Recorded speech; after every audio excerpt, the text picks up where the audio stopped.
வணக்கங்க. நான் உங்கள் டிசி துரைப்பாண்டியனுங்க. நாங்குநேரி தொகுதியை பற்றி தான் இன்னைக்கு பார்க்க போகிறோம். பரபரப்பாக பேசப்படக்கூடிய தொகுதி தமிழ்நாட்டிலே நாங்குநேரி தாங்க. நாங்குநேரியில் நான் ஒரு வாரமாக இங்கே தங்கியிருக்கிறேன். கள ஆய்வுகள் என்ன என்பதை ஆராய்ச்சிட்டேன். நான் இப்போ சொல்லுகிறது உண்மையானது. ஒரு துளி கூட பொய்ன்னு பார்க்க முடியாது. இங்கே யாருக்கு வெற்றி வாய்ப்புகள் அப்படிங்கிறத உண்மையை உடைக்க போகிறேன். அதாவதுங்க, ரூபி மனோகரன் காங்கிரஸில் போட்டி போடுறார். ஆல்ரெடி அவர் நாங்குநேரி தொகுதியில் எம்எல்ஏ. அவருக்கு சீட்டு கொடுக்கக்கூடாது. ஏன் காங்கிரஸுக்கே சீட்டு கொடுக்கக்கூடாது, திமுக தான் போட்டி போடணும்னாங்க. ஆனால் மீண்டும் காங்கிரஸுக்கே கொடுத்து விட்டார்கள். அதுவும் ரூபி மனோகரனுக்கே கொடுத்து விட்டார். அவருக்கு தொகுதியில் பார்த்தீங்கன்னா செல்வாக்கே இல்லை. எந்த ஊருக்கு போனாலும் சரி, ரூபி மனோகரனா அவர் வேண்டான்றாங்க. ஆனால் அந்த காங்கிரஸ்காரங்க இருக்காங்க இல்லையா, சாகிற நாள் வரைக்கும் காங்கிரஸை விட்டு மாறவே மாட்டாங்க. காங்கிரஸுக்கு தான் ஓட்டு போடுவாங்க.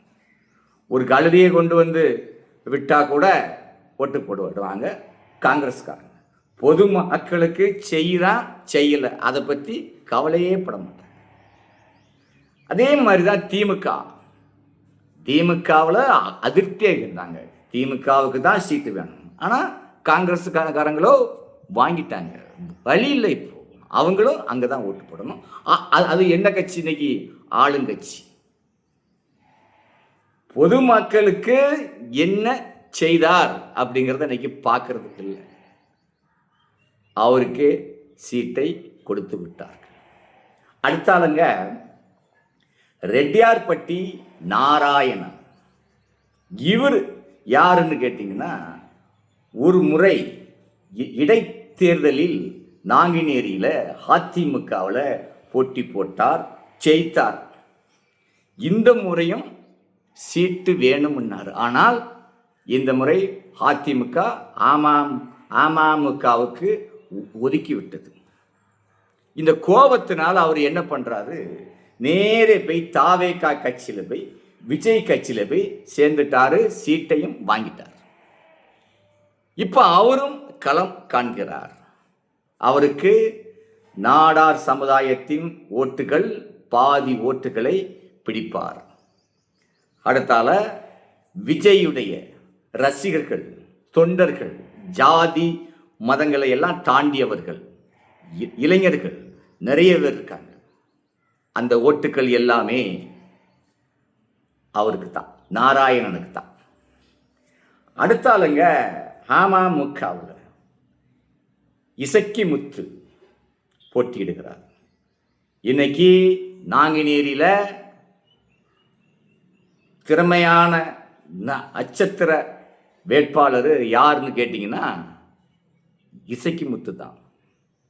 அவர் என்ன கட்சியோ, அமமுகவோ இல்லை அதிமுக கூட கூட்டணியோ பிஜேபி கூட கூட்டணியோ அதை நான் பார்க்கல. நல்ல மனிதர், மக்களிடம் அன்பையும் ஆதரவையும் பெற்றுள்ளார் என்பதில் எந்த விதமான மாற்றமும் இல்லை. அதே மாதிரி செலவும் செய்கிறார், சும்மா சொல்லக்கூடாது. அள்ளி வீசுகிறார். அட்வர்டைஸ்மெண்ட்லாம் பயங்கரமாக இருக்குது. விளம்பரங்கள் ஊர் ஊராக நான் பார்த்தேன். எங்கே பார்த்தாலும் குக்கர் குக்கர் குக்கர். அப்போ அவருக்கும் கொஞ்சம் வாய்ப்பு இருக்கு.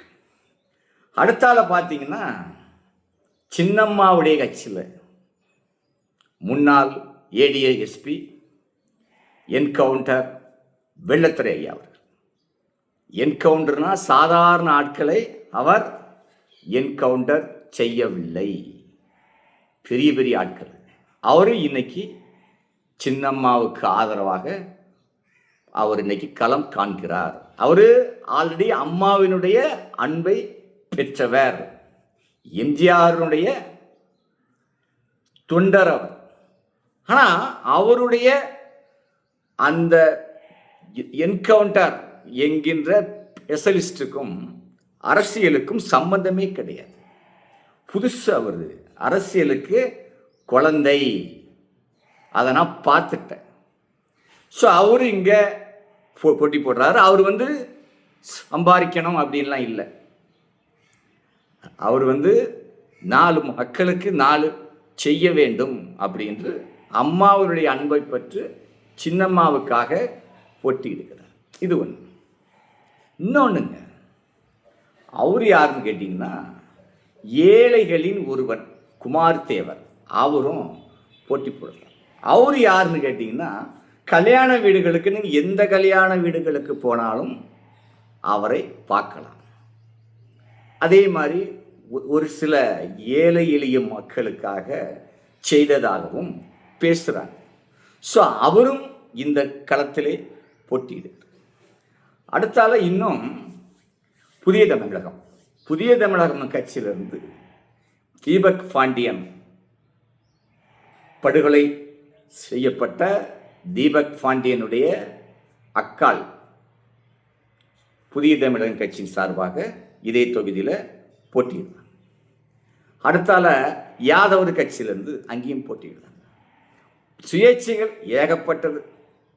என்னுடைய அன்பு தம்பி சங்கனாங்குளத்தை சேர்ந்த சங்கர், அவரும் போட்டியிடுகிறார். இன்னொரு 5-6 பேர் போட்டியிடுறார். ஆனால் இதில் எல்லாரும் போட்டியிட்டாலும் சரியான போட்டி இங்க யாருக்கு, அதை தான் இப்போ நம்ம முழுசாக பார்க்க போகிறோம்.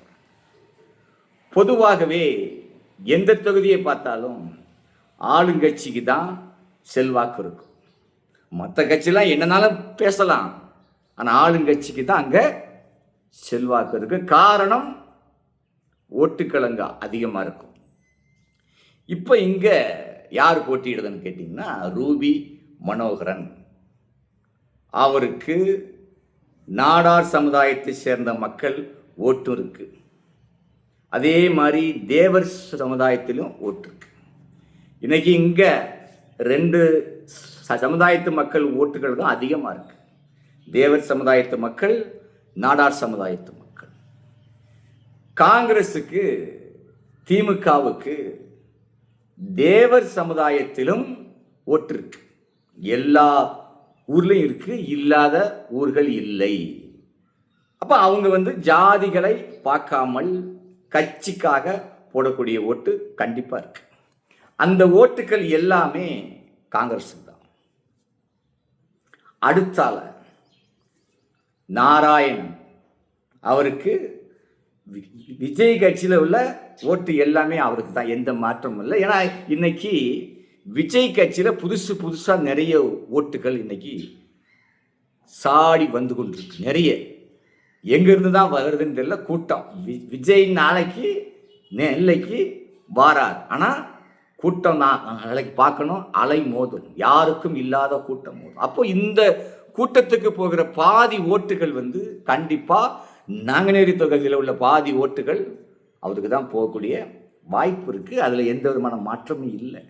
ஏன்னா இன்னைக்கு விஜய் ஃபேமஸ் ஆகிட்டார். எங்கே போனாலும் சரி விசிலு விசிலு விசிலுன்னு ஒரே விசிலு சத்தம் தான் கேட்கு. அவருக்கு ஓரளவு வாய்ப்பு இருக்கு. என்ன காரணம்னா சாதிங்கிறது நாடார் மக்கள் மட்டும்தான் அந்த சாதியை பார்த்து ஓட்டு போடுவாங்க. மற்ற சாதிகாரங்க இல்லை. மற்ற எல்லா சாதிகாரங்களுமே விஜய் அவருக்கு போடணும் அப்படின்னு விஜய்க்காக போடுவாங்க. இப்போ அடுத்தால் நம்ம பார்க்க போகிறது தான் ஐயா வெள்ளத்துறை ஐயா அவர்கள். வெள்ளத்துறை ஐயா அவர்களுக்கு இங்கே ஓர் அளவு பரிசமானவர் பேர் தெரியும். யாரு? என்கவுண்டர் யாருன்னு எல்லாரும் தெரியும்.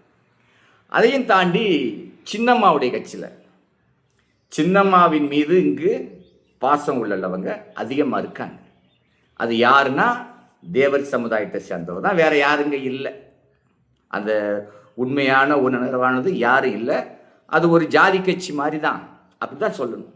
அப்போ இந்த தேவமாருடைய மனசில் என்ன ஒரு எண்ணங்கள்லாம், சின்னம்மாவுக்கு ஓட்டு போடணும், சின்னம்மாவை எடப்பாடி பழனிசாமி ஓரங்கட்டி விட்டார், அவருக்கு போடக்கூடாது, சின்னமா கட்சிக்கு போடணும், இது என்கவுண்டர் தான் இல்லை, யாரை விட்டாலும் போடணும் அப்படி என்று தேவர் சமுதாயத்தினுடைய மக்களுடைய எண்ணங்கள் கொஞ்சம் ஓடிக்கிட்டு இருக்கு. ஆனால் அதே வேளையில் அமமுக இருக்குல்ல, இசக்கி முத்து அவரும் தேவர் சமுதாயத்தை சேர்ந்தவர். இப்போ எல்லா மக்களும் என்ன யோசிக்கிறாங்கன்னு கேட்டிங்கன்னா, அங்கேயும் போட்டு இங்கேயும் போட்டு ஊடையில் இன்னொருத்தன் ஜெயிச்சிட்டு போயிடக்கூடாது அப்படி என்று யோசிக்கிறாங்க. என்ன காரணம்னா, ஒரு ஓட்டு போட்டாலும் ஜெயிக்கிற கட்சிக்கு ஓட்டு போடணும் அப்படிங்கிறது மக்களுடைய மனநிலை. அதை மாற்றவே முடியாது. அப்போ அப்படிங்கும்போது இந்த தேவர் சமுதாயத்தில் என்ன பண்ணுறாங்க தெரியுமா? எதையும் பார்க்கல, எடப்பாடியும் பார்க்கல, அமமுகவையும் பார்க்கல, பிஜேபியும் பார்க்கல, தேவராக பார்க்குறாங்க.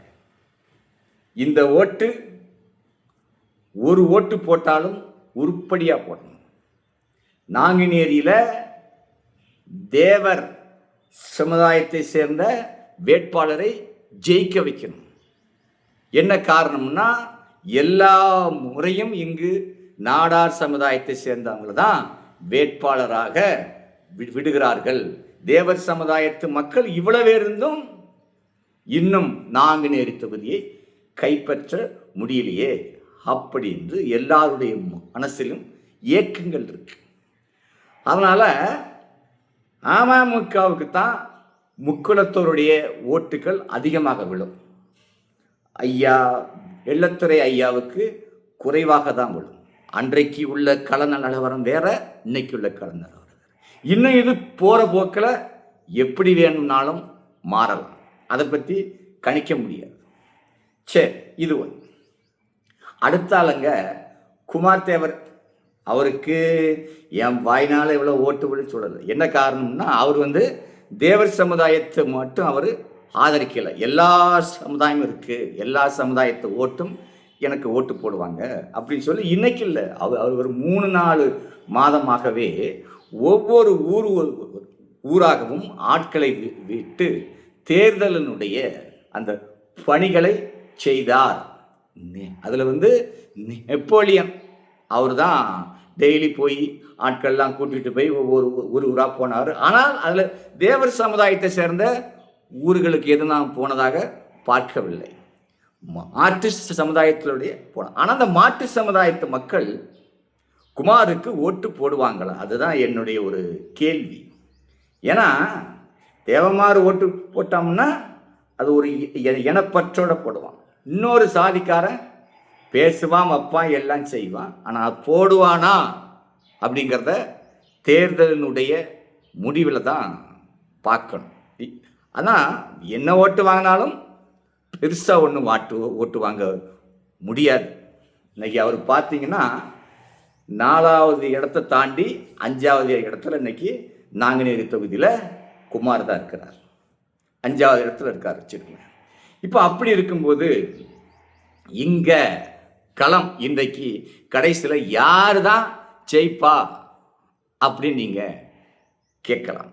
அதாவதுங்க, என்னை பொறுத்த வரையில் இந்த நாங்குநேரி தொகுதியிலே தாவேகா போட்டியிடவில்லை. இல்லை, போட்டியிடட்டும். ரெட்டியார்பட்டி நாராயணனை விடாமல் வேற யாரையாவது இட்டிருந்து சின்னம்மாவுடைய கட்சியில் ஐயாவையும் விடாமல் இட்டிருந்தா கண்டிப்பாக இந்த நாங்குநேரியில் அமமுக சார்பா இசக்கி முத்து தான் ஜெயிப்பார். அதில் எந்த விதமான மாற்றம் இல்லை. ஆனால் இன்றைக்கு களம் என்னன்னு பார்த்தீங்கன்னா, அவர் என்னதான் செஞ்சாலும் சரி, தங்கத்தை கொட்டி கொண்டு கொடுத்தாலும் சரி, முத்திரை ஒன்று இருக்கு, தேவர் மறவர் அப்படிங்கிற ஒரு முத்திரிகை அவர் மீது குற்றப்பட்டது. இப்போ அந்த முத்திரையால் என்ன ஆகுதுன்னா, மாற்று சமுதாயத்து மக்கள் கொஞ்சம் ஓட்டு போட யோசிப்பா. மாற்று சமுதாயத்து மக்கள்லாம் மற்ற மக்களை சொல்லலை, நாடார் மக்கள் அடுத்தால பட்டியலினத்து மக்கள். பட்டியலினத்து மக்கள் கன்ஃபார்மாக ஓட்டு போட மாட்டாங்க. அதே மாதிரி தான் நாடார் சமுதாயத்து மக்கள். சமீபத்தில் இங்கே ஒரு கலவரம் ஒன்று பெரும்பத்தில், அது இன்னைக்கும் அப்படியே எல்லாருடைய மனதிலும் ஓடிக்கிட்டு இருக்கு. அதை பார்ப்பான். சரி, அங்கே தான் இல்லை, இந்த தேவமாராவது ஒன்று சேர்ந்து இசக்கி முத்துக்கு ஓட்டு போட்டால் கண்டிப்பாக இசக்கி முத்து ஜெயிப்பதற்கு வாய்ப்பு இருக்கு. அது என்ன வாய்ப்பு இருக்குன்னு கேட்டிங்கன்னா, அங்கே இன்னைக்கு ரெண்டாக போயிட்டு 2 பேரும் தனித்தனியாக போயிட்டாங்க.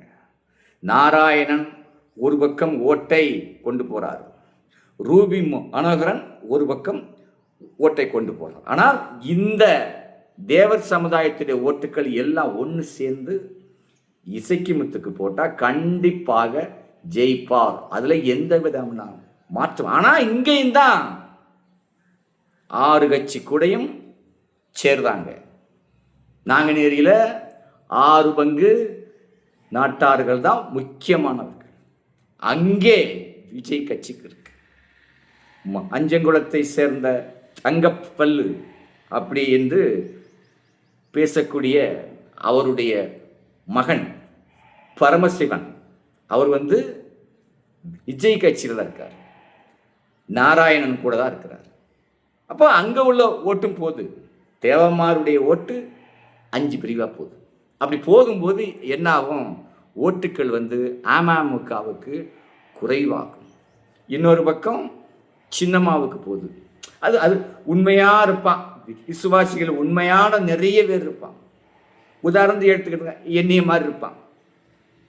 கட்டையில் வச்சு துண்டு துண்டாக வெட்டி போட்டாலும் கட்சியை மாற மாட்டான்.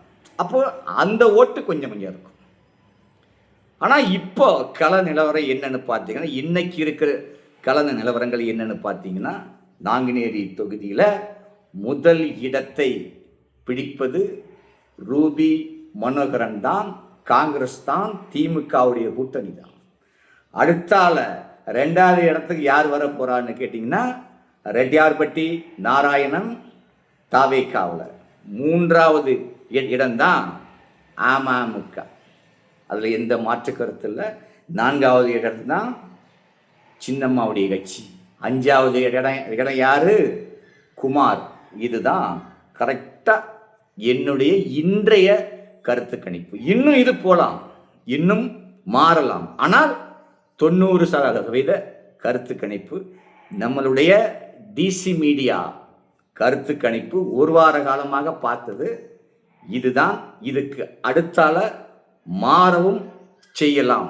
இது பற்றி மீண்டும் நான் உங்களுக்கு அப்பப்போ வீடியோக்களை அப்லோட் பண்ணி கொண்டிருப்பேன். நன்றி, வணக்கம்.